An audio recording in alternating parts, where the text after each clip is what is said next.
कृष्णं वंदे जगद्गुरुम असे भगवान श्री गोपाल कृष्ण यांच्या सगुण अधिष्ठानासमोर गेले 9 दिवस मांडलेली ही श्री रामकथा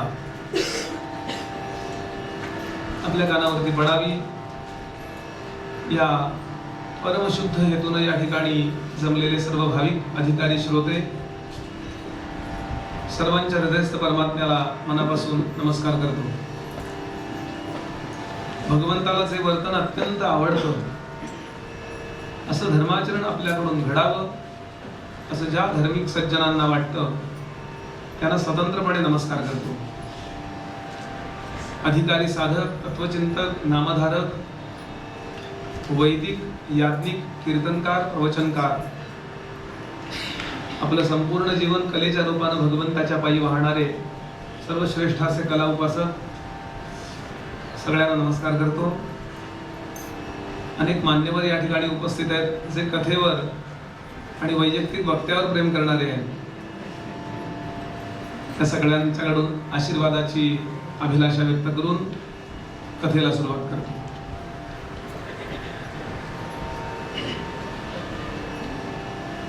ज्या आनंदाच्या शोधामध्ये मनुष्य गेले लाखो वर्ष आहे त्या आनंदाची उपलब्धी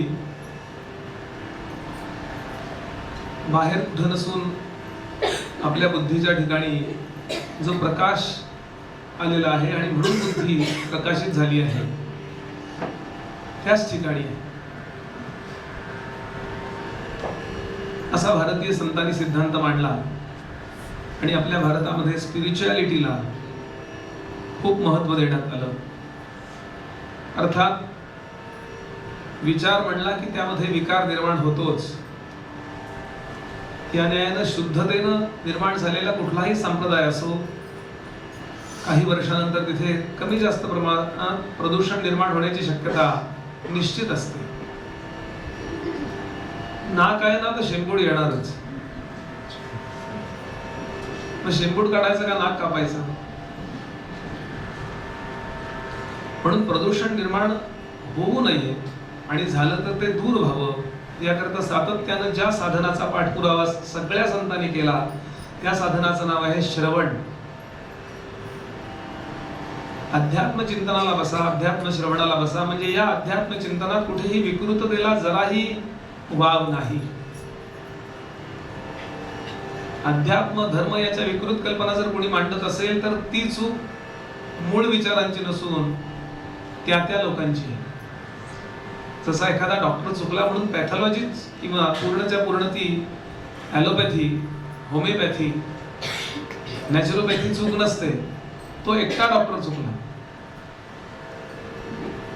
म्हणून तुकोबा ज्ञानोबांच्या सहवासात चला, वाल्मिकींच्या जवळ राहा, त्यांनी साक्षात्कार मिळवला आणि मग सांगितलंय। प्रयोग नाही नुसते केले एक्सपेरिमेंट के तौर पर, नो। ज्या संप्रदायात काही विकृत विचार आले तिथे कुठेतरी काहीतरी बिघडलंय. अध्यात्म किंवा धर्माच्या नावाखाली विचित्र काहीतरी करावं असं वाटत असेल तर तिथे प्रदूषण निर्माण झालंय हे निश्चित समजा.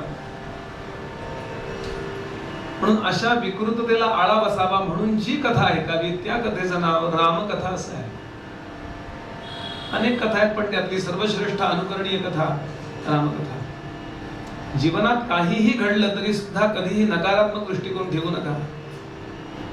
इतक्या आघातानंतर सुद्धा रामाना जानकीला असं नाही वाटलं की देह टाकून द्यावा. आत्महत्येचा विचार क्षणभर आलाही असेल, काय रावणाचं आहे, वाईट वागणं आहे, मरून जाऊ. पण जानकीने ज्या अर्थी तसं ते केलं नाही त्या अर्थी संकट भोगून त्याच्यावर मात करूनच पुढे जावं हा निरोप आपल्याला जानकी देवी देतात, हनुमंत देतात, राम देतात. विकृत काहीतरी करावंसं वाटत असेल तर समस्या आपल्या विचारांमध्ये आली आहे. तुकाराम महाराज म्हणाले, मरण जो मागे तो गाढवाचा बाळ. मरणाचा विचार आपण कोण मरण घेणार, भगवंतांनी ठरवावं. आणि याकरता नित्य मी नेहमीच सांगतो, कुठल्याही एजन्सीच्या नादाला लागू नका. परमार्थामध्ये डायरेक्टली सरळ रामकथा, श्रीमद भागवत, देवी भागवत या दासबोध, ज्ञानेश्वरी याच्याशी सरळ झोंबी घ्या आणि त्यातून जे मिळेल ते ज्ञानोबा तुकोबांची, वाल्मिकींची कृपा मिळवा. कारण यांच्या नावाखाली कुणी एजन्सी उघडली असेल आणि तो चुकला तर तो त्यांचं नाव बदनाम करतो. सगळे वाईट असतात असं बोलण्याचं धाडस माझ्यात निश्चितच नाही, कारण त्यांची कृपा प्राप्त झालेले आणि त्यांनी प्रेरणा दिली म्हणून लोकांना सांगणारे काही लोक आहेत, त्यांना शतशः वंदन आहे. पण सावध राहावं एवढं मात्र सांगणं या वक्त्याचं काम आहे. म्हणून या ठिकाणी कर्तव्य म्हणून बोलून आपण पुढच्या कथेला आरंभ करूया. भगवान श्री हनुमंतांचं रामायणातलं जे येणं आहे ते पूर्ण रामायण पालटून टाकणारच आहे. हनुमंत आले की सगळं उलथवूनच टाकणार. भूत प्रेत निकट नाही आवे, महावीर जब नाम सुनावे. नकारात्मक कुठलाही विचार राहत नाही त्याला हनुमंत म्हणतात. बस हारणे त्याला माहिती नाही. काय म्हणाले, पलीकडे जायचं जातो ना, अख्खी पृथ्वी प्रदक्षिणा घालून येतो.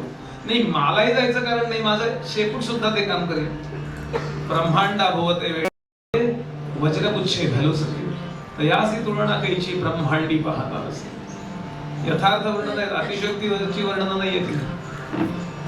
आणि या पद्धतीने हनुमंत निघाले. जाताना त्यांच्यावर संकट आली आहे. संकट आली नाहीत आपल्याला ज्या मार्गामध्ये संकट आली नाहीत, फक्त समजा आपण चुकीच्या मार्गावरून चाललो.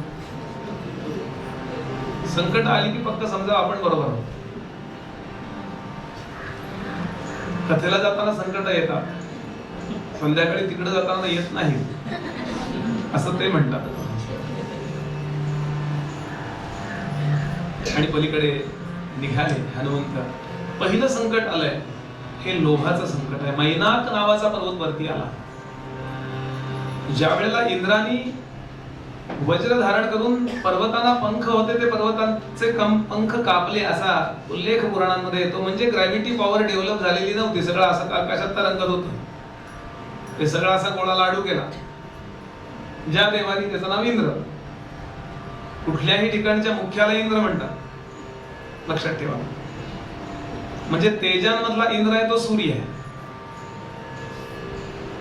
कुठलाही मुख्य त्याला मुख्याला इंद्र म्हणून संबोधतात. या सृष्टीचं सगळं समतोल साधण्याचं काम ज्याच्याकडे आहे त्या इंद्रानं त्यावेळेला पंख कापले असं वर्णन आहे. म्हणजे काय केलं तर ग्रॅव्हिटी पॉवर डेव्हलप केली असावी. आणि मग ते पृथ्वी पाणी सगळ्याचं कॉम्बिनेशन आपल्या समोर जो गोळा काय फिरतोय त्यावेळेला हा मैनाक नावाचा पर्वत वायूला शरण गेला आणि वायूनं त्याला नेलं आणि समुद्रात आत लपवून ठेवलं म्हणून त्याचे पंख वाचले. म्हणून त्याने विचार केला वडिलांनी जे आपल्यावर उपकार केले त्याचं उपकृत असं स्वरूप आपण त्याच्या मुलाला द्यावं, वायुदेवाच्या मुलाला द्यावं.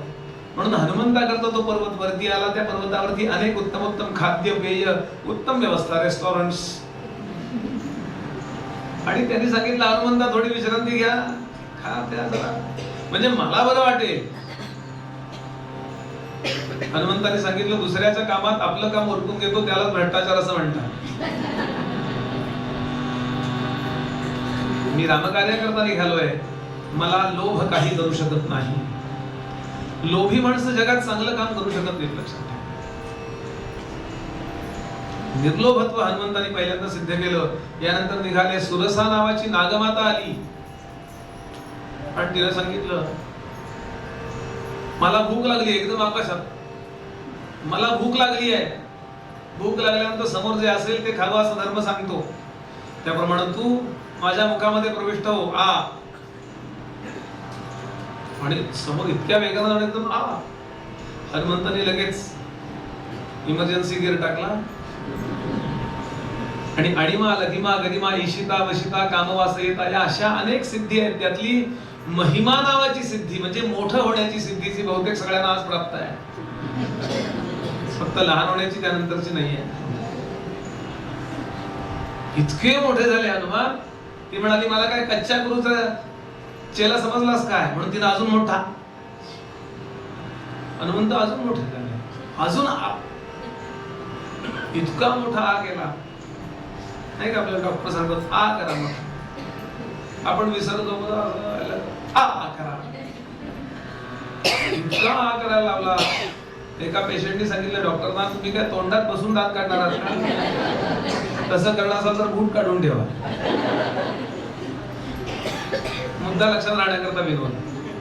मुलं सांगायचं विनोद हा मूळ विषयाचं गांभीर्य 100 पटीने वाढवतो. इतका मोठा आ केला की हनुमंताना लक्षात आलं की आता ती पटकन तोंड मिटू शकत नाही.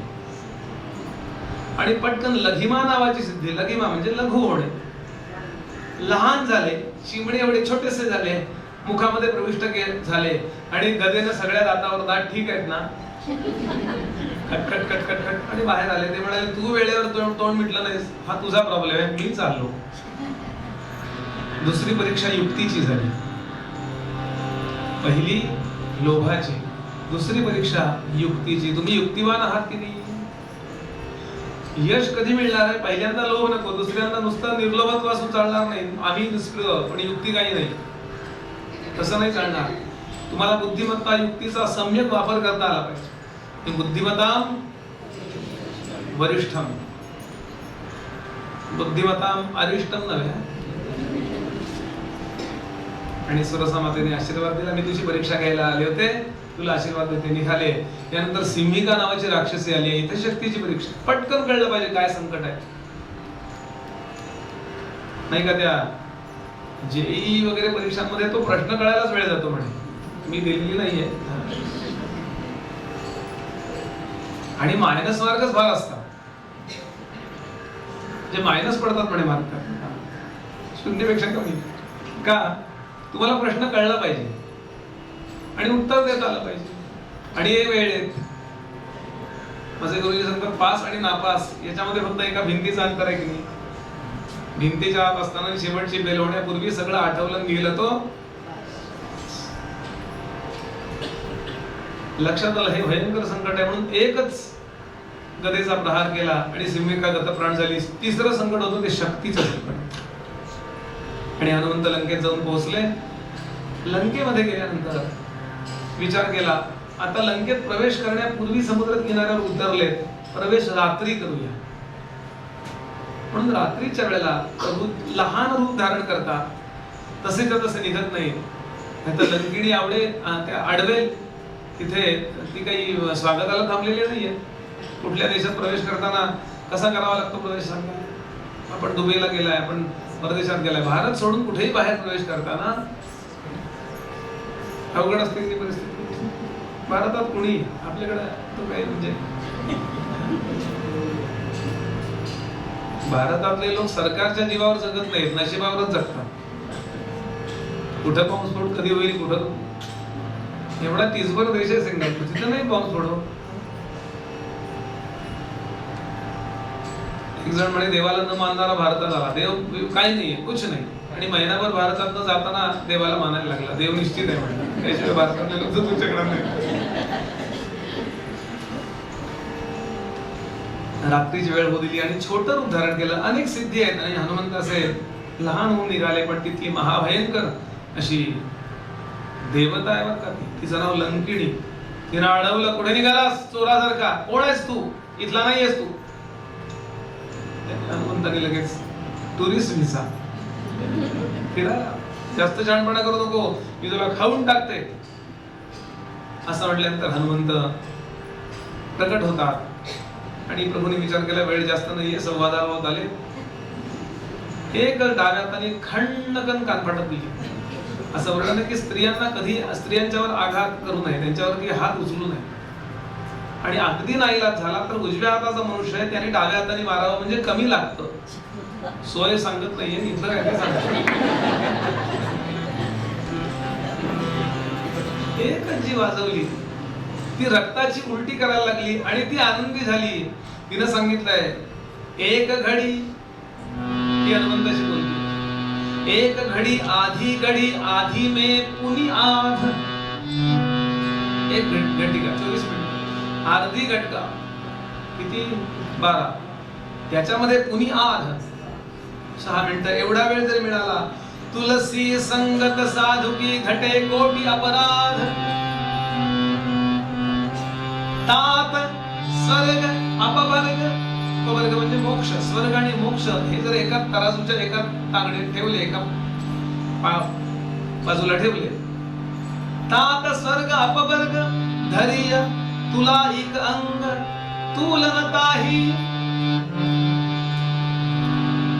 तुलनताही सकल मिली जो लव सुख सतसंग. मला ब्रह्मदेवानी वर दिला होता, वास्तविक लंकेची मी देवता आहे लंकिणी, पण रावणाने मला डोअर कीपर म्हणून ठेवलं, पूजा राहिली बाजूला.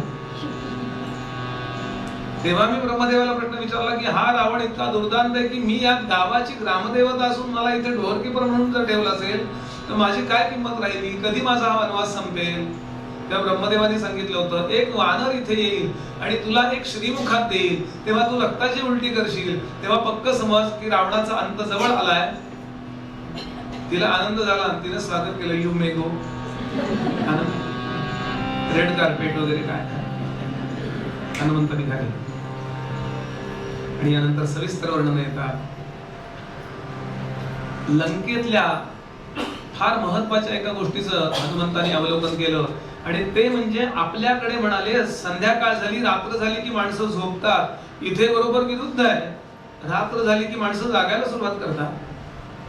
बंबई से आया मेरा दोस्त, रात को खाओ पियो, दिन को आराम करो. विचित्र म्हणाले, रात्रही झोपण्या करताय, दिवस हे कष्ट करताय की नाही. इथे विरुद्ध आहे. आणि दुसरं त्यांनी पाहिलं, लोक मजा करतात, अनेक प्रकारचे बाजार भरलेत, मद्यांचे, मांसांचे. ते मांस भाजून दिलं जात आहे, रात्री माणसं खात आहे, त्याच्यावर पिताय.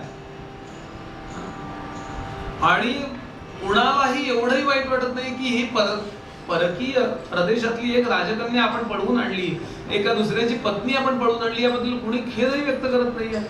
इथे चारित्र्याची पूजा होत नाही, सांगुलपणाला किंमत नाही. त्याच क्षणाला हनुमंताने ठरवलं की मी हा जानकीचा विषय सार्वजनिक करीन, सगळ्यांनी ठोठो केलं पाहिजे.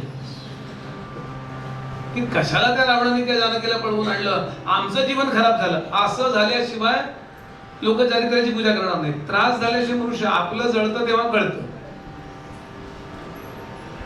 बुद्धिमत्ता वरिष्ठ हनुमंत विचार करतात. अनेक राक्षसांच्या घरांमध्ये ते डोकावून पाहतात. गोल असे झरोके असायचे त्यावेळेला, आणि असे डोकावून पाहतात. अनेक विवस्त्र राक्षसी स्त्रिया, अनेक प्रकारची विचित्र रूप, विचित्र दर्शन हनुमंतांना त्या रात्री होतात. हनुमंताच्या मनात आले मी ब्रह्मचारी आहे, माझं जीवन अंतर्बाह्य पवित्र आहे, मी हे काय पाहतोय, मला शोभतं काय, मला दर्शन कुणाचं घ्यावं, कशा प्रकारचं घ्यावं, स्त्रियांना मी या परिस्थितीत पाहावं हे बरोबर आहे का. आणि लगेच विवेक केला, जानकी मला हरणांच्या कळपात सापडणार आहे का, त्याकरता मला स्त्रियाच पाहत जायला लागेल. आणि एवढं होऊन सुद्धा माझ्या मनामध्ये विकारांची एक लगेरही जार उमटली नाहीये. त्या अर्थी रामरायांची माझ्यावर कृपा आहे. म्हणून समर्थांनी वर्णन केलंय, मुखी राम त्या काम बाधू शके. काम असतो पण त्याला तो बाधत नाही. गुणे इष्ट धारिष्ट त्याचे चुकेना. हरी भक्त तो शक्त कामा समाधी. जगी धन्य तो मारुती ब्रह्मचारी. महारुद्र हनुमान की जय. एकदा पुष्पक विमानात आले. काय दालनं होती ती, काय खोल्या होत्या, रत्न जडवलेली दारं होती. दास दासी रात्रंदिवस पहारा द्यायला उभे होते. विशेष म्हणजे त्यामध्ये कॉकपीट नाहीये. मी विमान चालवले तुम्हाला सांगतो बरं. विमानात मागे बसला असाल पण मी पुढे बसून कॉकपीट मध्ये बसून चालवलंय. माझ्याकडे सर्टिफिकेट आहे. आपल्याबद्दल केव्हा तरी बोलावं की नाही.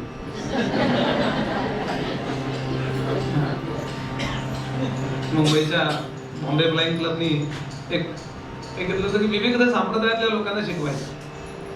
आम्हाला एका वारकऱ्याला शिकवायचं. कारण फार मोठा कोर्स नाही, त्याचा 2 वर्षाचा कोर्स आहे, पण एक शॉर्ट कोर्स करायचा. म्हणून गडावरती बुवाला फोन केला त्यांनी.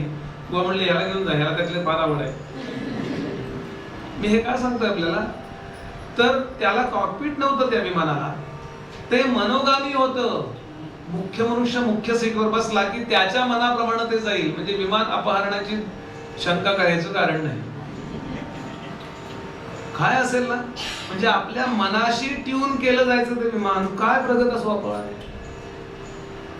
आणि आता लोकांना हे मान्य करावं लागलंय की पूर्वी विमानं होती. मला ज्यांनी विमान शिकवलं ते कॅप्टन आनंद बोडस. त्यांनी विमान गाथा नावाचं पुस्तक लिहिलंय. त्यामध्ये वेदकालीन विमाने नावाचा चॅप्टर लिहिला. याला राष्ट्रपती पारितोषिक मिळाले या पुस्तकाला. ते पुस्तक उपलब्ध आहे बाजारामध्ये. आज आपण नसू फारसे प्रगत, पण आपले पूर्वज प्रगत होते एवढं माहिती जरी झालं तरी आपला एक इन्फिनिटी कॉम्प्लेक्स तर जाईल. म्हणून सांगतो याचा उपयोग काय. आमचे पूर्वज शहाणे होते. याचा उपयोग काय.